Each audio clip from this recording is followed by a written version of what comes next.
Hola, soy la señora Groner y hoy vamos a aprender cómo pronunciar y leer el sonido de la letra C en inglés.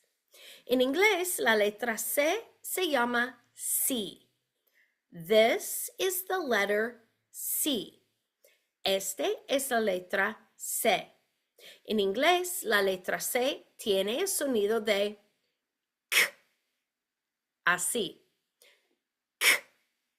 Para pronunciar el sonido de la letra C correcto en inglés, tiene que abrir la boca, mostrar los dientes y estirar la boca un poquito. La lengua tiene que estar arriba y después abajo para pronunciar el sonido correcto. Así. Practica conmigo.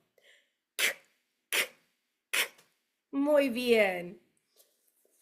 Una palabra que comienza con la letra C en inglés que es muy común es cat. Cat, gato. Otra palabra muy común que comienza con la letra C es candy. Candy. Muy bien.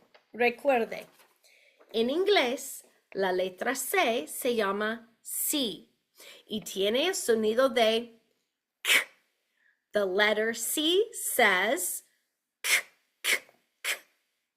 Gracias por venir y aprender conmigo. Ojalá que regresen muy pronto.